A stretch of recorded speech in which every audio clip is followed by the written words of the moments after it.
Okey baik, Assalamualaikum warahmatullahi wabarakatuh dan selamat kembali semula ke channel Farhan Jamal. Okey baik, pada malam ini FJ ingin meneruskan lagi akan kisah seram yang seterusnya, iaitu satu kisah seram yang dikongsikan oleh salah seorang daripada subscriber FJ, dan beliau ini sebenarnya adalah salah seorang YouTuber juga, dan beliau ini telah pun beberapa kalilah mengajak FJ untuk bersama-sama berkolaborasi untuk menelusuri jalan-jalan seram di sekitar Selangor. Tetapi FJ masih belum ada kesempatan untuk bersama-sama membuat rakaman dengan beliau. InsyaAllah pada masa akan datang FJ akan cuba untuk membuat video penelusuran bersama-sama dengan beliau. Jadi cerita ini dikongsikan oleh Mr. Akif Vloggers. Okay, beliau ni kalau tak silap FJ ada beberapa kali membuat video bersama dengan grup paranormal yang lain, rakaman di tempat-tempat yang seram. Dan beliau sebelum ini ada juga mengisahkan akan kisah seram yang pernah berlaku terhadap diri beliau, iaitu cerita mengenai beliau ternampak sesuatu dekat jalan Kuala Kelawang kalau tak silap FJ di Negeri Sembilan, dan kisah tersebut pernah FJ ceritakan pada sebelum ini. Dan pada malam ini beliau ingin menyampaikan satu lagi kisah, di mana kisah ini beliau sharekan di dalam inbox FJ. Okey, dan pengalaman ini adalah pengalaman yang baru berlaku terhadap diri beliau lah. Okey. Okey baik, kita teruskan lagi akan kisah pada malam ini, iaitu kisah yang dialami oleh saudara Akif ni. Okey, saudara Akif ni, beliau ni dia duduk dekat Shah Alam dan kampung dia dekat Kampung Felda Bukit Puchong dekat Teriang. Jadi pada satu hari diorang ni nak berjalan balik ke kampung. Saudara Akif ni dia selalu ikut jalan yang lain. Jadi pada malam tu dia nak lalu jalan daripada Jalan Karak melalui Jalan Mancis sampai ke Sempang Pelangai. Keadaan jalan tu, jalan nak menuju ke Sempang Pelangai daripada Sempang Karak tu, jalan ni adalah jalan yang banyak corner, dan jalan ni dia ada jalan yang sempit lah, ada setengah jalan yang sempit. Jadi jarak perjalanan nak sampai ke Sempang Pelangai dari Sempang Karak tu lebih kurang 45 km dan mengambil masa lebih kurang 1 jam lah, disebabkan kerana jalan dia banyak selekoh dan juga ada setengah jalan tu disempit. Okey, keadaan itu menyebabkan siapa-siapa jalan dekat jalan tersebut ke memang akan jalan dengan keadaan yang perlahan lah, bukan dalam keadaan yang laju dan sebagainya. Jadi jalan tu pada waktu malam memang tak selalu orang lalu lah. Selalunya ada beberapa kenderaan saja, sangat jarang lah kalau kereta lalu pada waktu malam. Jalan yang diorang nak lalu ni, melalui Jalan Karak ni, adalah jalan yang diorang dah lama tak lalu. Saudara Akif ni dia dah lama tak lalu dekat jalan tersebut, sebabnya dia selalu kalau balik kampung dan sebagainya dia akan ikut jalan Bukit Tangga Kuala Kelawang dekat Lengging, dekat Negeri Sembilan. Jadi entah kenapa pada malam tersebut tiba-tiba dia nak lalu, mungkin nak try kot lalu daripada Jalan Karak menuju ke kampung dia lah. Pada malam tersebut dia bersama dengan sepupu dia. Okay, dia 2 orang saja bergerak lebih kurang pukul 10.30 malam daripada Shah Alam untuk menuju ke Felda Bukit Puchong dekat dia punya kampung tu lah. Kemudian dia purpose dia balik kampung tu, dia nak balik sekejap je sebab dia nak hantar barang, lepas tu dia nak kembali semula ke Shah Alam. Jadi mungkin sebab tu dia balik tengah malam dengan sepupu dia, lepas tu mungkin esok tu dia nak balik semula ke Shah Alam lah. Di awal perjalanan tu, masa diorang mula gerak tu semuanya okey, tak ada langsung rasa tak sedap hati dan sebagainya. Diorang sampai dekat Sempang Karak lah, yang ada dekat Balai Polis Karak, dia kata kat situ lah. Kemudian masa mula-mula diorang masuk tu, bila diorang sampai Sempang tu, diorang masuk lah jalan nak menuju ke Sempang Pelangai tu, yang dikatakan lalu dekat Jalan Mancis tu. Mula-mula tu rasa okey, masih tak ada lagi perasaan tak sedap hati dan sebagainya, tak ada langsung masalah. Jadi diorang terus go on lah. Kalau diorang rasa tak sedap hati pada awal-awal nak masuk jalan tersebut, mungkin diorang rasa diorang akan ikut jalan yang lain. Tapi sebabkan diorang okey, diorang masuk jalan tersebut. Okey, jalan tersebut dia ada kampung-kampung juga dekat jalan tersebut, tapi macam biasa yang korang tengok kat video FJ lah, kampung-kampung ni dia jauh-jauh kan. Jadi banyaknya hutan berbanding kampung. Jadi bila korang lalu satu kampung tu, korang kena lalu hutan, lepas tu tembus kampung balik kan, ada lampu jalan dan sebagainya, lepas tu masuk jalan hutan. Jadi banyak hutan berbanding dengan kampung lah. Jadi sampailah dekat satu tempat ni, yang dikatakan tempat ni lah yang bermula gangguan tu, iaitu dekat dengan kilang batu ataupun kilang simen. Okay, jadi saudara Akif ni bila sampai dekat kilang batu atau dekat kilang simen ni, dia dah mula rasa tak sedap hati lah. Dan dia rasa macam dekat situ dah ada benda yang macam ikut diorang dan perhatikan diorang lah. Waktu tu kereta masih berjalan lah, tak berhenti dan sebagainya. Waktu dah jadi macam tu, dia pun tanyalah sepupu dia okey tak ikut jalan ni. Dan sepupu dia pun cakap benda yang sama dah. Sepupu dia rasa macam tak sedar hati ketika melalui jalan tu. Masa awal masuk okey, tapi sampai dekat kilang bata ataupun kilang simen tu, dua-dua orang ni dia rasa dah tak sedar hati. Jadi bila dah rasa tak sedar hati tu, saudara Akif ni dia cakap lah kat sepupu dia, dia suruh jomlah kita U-turn, kita ikut jalan lancang Temeloh. Maksudnya patah balik, keluar balik highway je rasa, masuk balik dekat lancang nak menuju ke Temeloh, macam tu lah keadaan dia. Jadi dia suruh buat U-turn, patah balik. Tapi bila dia cakap macam tu, sepupu dia kata tak nak. Sebab sepupu dia kata dah dekat dah pun. Dan satu lagi, kalau ikut jalan Temeloh tu, dia lagi jauh lah. Jalan Temeloh tu kalau ikut, dia ambil masa dalam lebih kurang 2 jam lebih lagi. Sedangkan diorang dah nak sampai dah dekat Simpang Pelangai tu, dah dekat dah. Tapi kalau diorang keluar balik ikut highway, masuk ke lancang Temeloh tu lebih kurang 2 jam setengah macam itulah. Okay, 2 jam lebih. Jadi ambil masa. Jadi sepupu dia kata tak payah, kita teruskan je lah kan. Lagipun dah dekat dah pun kan. Walaupun tak sedar hati, diorang nak go on juga jalan tersebut. Jadi dia pun pesan kat sepupu dia, andai kata kalau rasa apa-apa ke, beritahulah, jangan diam je kan. Duduk kat sebelah. Sebab dia kata waktu tu sepupu dia yang memandu, jadi dia duduk sebelah. Jadi dia nak memastikan bahawa sepupu dia ni tak ada berlaku gangguan kat sepupu dia lah. Sebab sepupu dia yang memandu, kalau jadi apa-apa memang bahaya lah. Sebab orang memandu ni kena pastikan dia fokus terhadap jalan. Jadi diorang pun meneruskan perjalanan melalui kampung-kampung yang ada. Sepanjang dalam perjalanan tu, bila dah diorang rasa macam tak sedar hati tu, diorang mula membisu lah. Sebab rasa masih tak sedar hati, macam banyak diam lah berbanding bercakap kan. Banyak diam dan sebagainya, tak cakap banyak. Tapi dalam masa yang sama juga, dia kata, Akif ni kata dia pun perhatikan jugalah sepupu dia tu. Takut sepupu dia ni mungkin hilang kawalan dan sebagainya kan. Jadi dia fokus, dia ajak sepupu dia ni bersembang dan sebagainya, supaya sepupu dia ni fokus kat jalan dan tak fikir sangat akan benda yang bukan-bukan. Jadi sampailah diorang jalan terus sampai dekat satu ladang ni.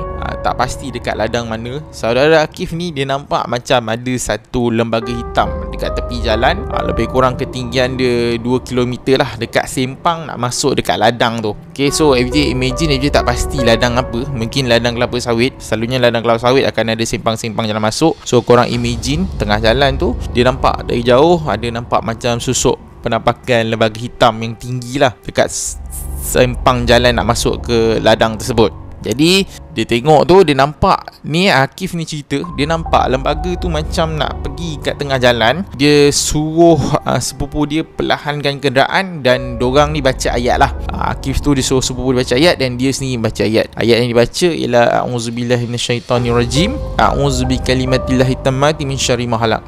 Ayat ni biasalah kalau orang-orang yang macam FJ sendiri pun, FJ sentiasa amalkan ayat ni kan. Kalau menerima gangguan ke apa ke, baca ayat ni lah.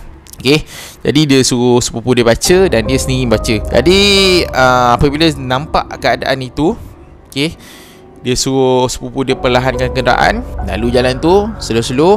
Kemudian diorang baca ayat. Kemudian bila lalu dekat situ, yang tadi tu sempang nak masuk ke ladang tadi tu, saudara sepupu dia ni tak nampak tahu apa yang berlaku sebenarnya. Tak nampak pun ada lembaga hitam ke apa ke, memang tak nampak. Cuma saudara Akif ini seorang sahaja yang nampak akan lembaga hitam tersebut lah. Jadi bila sampai dekat jalan tu, dekat lepas sempang tu, dia terus bawa macam biasa, lajukan kenderaan dan sebagainya. Dan lepas daripada sempang ladang tu, saudara Akif ni kata dia rasa macam ada benda yang dah follow diorang ni lah. Okay, saudara Akif ni dapat perasaan, dia rasa macam ada sesuatu yang telah menumpang kereta diorang ni lepas daripada nampak lembaga hitam tersebut. Jadi nak jadikan cerita, sampailah ada satu corner bengkang-bengkok dan sebagainya. Dia nampak kawasan tu area berbukit. Okey, area berbukit, lepas tu ada corner kiri kanan dan sebagainya. Diorang berdua ni rasa sejuk sangat dalam kereta. Okay, dia rasa sejuk sangat. Dan pada waktu tu lah mula saudara Akif ni dia rasa meremang lah. Katakan mula meremang teruk dekat bahagian tengkuk. Yang ini perkara biasa dan FJ sendiri pernah alami perkara ini. Okay, dia dah rasa macam ada benda ikut. Lepas tu dia rasa meremang kat tengkuk. Bila dah jadi kejadian macam tu, dia dah yakin lah bahawa diorang ni dah kena follow dengan lembaga hitam ke apa benda yang tumpang kereta diorang ni lah. Jadi dia pesan kat sepupu dia supaya sampai dekat Simpang Pelangai nanti ada satu sekolah asrama dekat situ. Dia suruh sepupu dia berhenti dulu dekat depan sekolah asrama tu lah. Okay, jangan teruskan perjalanan terus balik. Jadi berhenti dulu sampai kat Simpang Pelangai tu, ada satu sekolah asrama, berhenti dekat situ. Jadi bila sampai dekat sekolah asrama tu, Okey, sampai kat sekolah asrama tu, sepupu dia berhentikan kenderaan. Jadi saudara Akif ni dia terus turun dan dia terus cakap lah kepada ada benda, tapi sebenarnya dia tak nampak pun benda tu kan. Cuma dia cakap kalau ada benda ke tumpang ke, sampai dekat situ sahajalah. Okey, jangan ganggulah perjalanan diorang ni dan sebagainya. Dia kata kalau nak ganggu tu, pergi masuk asrama tu, pergilah ganggu diorang kan. Cakap macam tu. Jadi lepas saja dia cakap ayat macam tu, dia terus azan. Dan lepas sahaja dia habis azan, barulah dia rasa perasaan meremang dia tu atau rasa seram sejuk tu reda. Maksudnya makin berkurang lah. Lepas tu, lepas kejadian tu, lepas dia azankan dan sebagainya, dia tanya sepupu dia okey ke tidak. So sepupu dia kata okey, dan diorang masuk balik dalam kereta dan diorang terus meneruskan perjalanan diorang sampai ke kampung lah. Dan sepanjang lepas daripada Simpang Pelangai tu, diorang tak rasa apa-apa lah. Diorang rasa okey, selamat dan sebagainya. Cumanya gangguan itu diorang rasakan sewaktu melalui jalan tersebut. Jadi sampai di situlah kisah yang diceritakan oleh saudara Akif ni agak menarik untuk FJ ceritakan dekat korang. Dan dia message FJ personal dalam inbox. Sebenarnya dia cerita tu lain, tapi FJ nak shortkan cerita ni. FJ dah ambil poin-poin penting lah untuk FJ sampaikan dekat korang. Jadi saudara Akif ni, dia ada bagilah gambar dekat jalan yang dia lalu tu, iaitu jalan yang dia tunjuk daripada Simpang Karak tu melalui Simpang Pelangai tu. Dan dia ada tunjuk lah tempat-tempat yang dikatakan gangguan tu. Okay, dia ada bagi gambar kepada FJ. Jadi saudara Akif ni, dia ajak FJ untuk, kalau nak try jalan tu, dia ajak FJ lah. Kalau FJ ada kesempatan untuk pergi buat rakaman ke apa ke, kalau nak pergi dengan dia boleh tunjukkan lah pada waktu malam dan sebagainya. Dan ini ada beberapa jalan lagi lah. Saudara Akif ni ada ajak FJ untuk try jalan dekat sekitar Selangor, tapi FJ masih belum ada kesempatan sebab FJ baru saja selesai daripada sukan dan sebagainya kan. Jadi yang dia message ni pun dalam inbox ni pun pada bulan lepas, pada waktu FJ sibuk. Jadi FJ pun tak upload cerita ni sebabkan FJ tak sempat. Sekarang ni baru ada kesempatan. So berdasarkan kisah yang disampaikan tu, macam pengalaman dia dan sebagainya, berkaitan dengan penampakan tu, FJ tak pastilah adakah penampakan yang dia nampak lembaga hitam tu memang benar-benar real di mata dia. Tapi dalam masa yang sama, macam FJ cakap, sepupu dia tak nampak benda tu. Kalau andai kata sepupu dia nampak, dia pun nampak, mungkin benda tu adalah benda yang real lah, benda yang secara fizikal. Tapi sebabkan dia seorang saja nampak dan sepupu dia tak nampak ketika memandu tu, jadi benda ni mungkin gangguan itu berlaku kepada diri dia lah. Dan tentang ciri-ciri gangguan dan sebagainya yang dikatakan macam rasa sejuk, rasa meremang teruk dekat bahagian tengkuk dan sebagainya, sebenarnya itu pengalaman yang memang FJ sendiri pernah rasa pengalaman tu. So bila diceritakan akan kisah ni, FJ dapat gambaran lah macam mana perasaan tu kalau rasa macam tu kan. Dan dia katakan dia berhenti dekat Simpang Pelangai tu, dia cakap ayat dia suruh turun dan sebagainya, tu benda yang standard. So based on cerita ni, FJ tak rasalah saudara Akif ni dia buat-buat cerita ke apa. Dan dia sendiri pun tunjuk dekat mana tempat yang dia menerima gangguan, dan dia siap ajak FJ lagi untuk buat rakaman kalau FJ ready lah untuk buat rakaman dekat situ. So FJ tak rasa kisah ni kisah yang palsu ke apa ke kan, sebab cerita tu memang detail, real. Kemudian situasi-situasi yang berlaku itu pun real. Tentang masa dan sebagainya, dia kata lebih kurang 45 minit dan sebagainya, tu semua memang betul lah. Kalau cerita buat-buat ni selalu dia macam umum dan sebagainya, kita tak apa jelas sangat akan kisah tersebut. Tapi kisah ni secara realnya FJ rasa macam kisah yang betul. So insyaAllah FJ bila dengarkan kisah ni, FJ sendiri pun rasa tertarik untuk try jalan tersebut. Dan jalan ni antara jalan yang FJ nak try dulu, lalu sampai ke Negeri Sembilan dan sebagainya, buat satu pusingan. Tapi belum ada kesempatan lagi, disebabkan kerana beberapa faktor lah. Antaranya faktor yang dulu FJ nak pergi dah jalan ni sebenarnya dulu, tapi sebabkan member yang FJ selalu bawa tu, beliau sendiri tak berapa sihat, dan FJ sendiri pun macam tak confident nak bawa beliau. Jadi FJ sebenarnya tengah mencari lagi siapa-siapa orang yang boleh nak bawa FJ ke jalan-jalan ni lah. Jadi bila saudara Akif ni offer, so insyaAllah pada masa akan datang FJ akan try deal dengan dia, mungkin pada waktu cuti sekolah dan sebagainya, dan akan cuba juga untuk melalui jalan ni menuju ke tempat, mungkin FJ akan turun sampai ke Kuala Pilah kot. Jalan ni akan tembus Kuala Pilah kalau tak silap FJ. So akan patah balik ke Negeri Sembilan dan hantar semula saudara Akif ni ke Shah Alam. So FJ balik semula ke Perak. Itulah. Andai kata kalau korang ada cerita tentang gangguan dekat jalan ni yang korang rasa real, korang boleh komen dekat ruangan bawah supaya FJ boleh dapat info yang lebih tepat lah. Andai kata gangguannya lebih kurang sama dan sebagainya, maksudnya mungkin jalan tersebut adalah satu jalan yang keras lah. Maksudnya benda ni, makhluk ni, dia ganggu dengan cara yang sama dan dia mungkin akan ganggu siapa-siapa yang melalui jalan tersebut. So nantikanlah kalau ada kesempatan video rakaman dekat jalan ini. Okay, so sampai di sini saja untuk kisah seram pada malam ni. Andai kata kalau korang ada kisah seram yang real, yang betul-betul berlaku lah, sama ada baru ataupun lama, korang boleh kongsikan dekat ruangan inbox FJ dekat Instagram lah. FJ harap kalau korang nak ni, korang terus inbox FJ kat Instagram. Sebab kalau korang inbox kat Instagram, FJ akan lebih alert dan FJ akan baca dekat Instagram. Kalau Facebook, FJ tak pasti. Kadang-kadang ada message yang masuk dekat spam tau. Jadi kalau FJ dapat buka, InsyaAllah FJ akan ulas dan cuba try lalu lah. Akan jalan. Kalau dekat dengan FJ, lagi senang FJ lalu. Kalau jauh, ambil masa sedikit. So cerita ni sampai di sini saja. Jangan lupa like, share dan subscribe channel ni dan nantikan kisah seram yang seterusnya. Okay, Assalamualaikum, selamat malam dan jumpa lagi. Bye.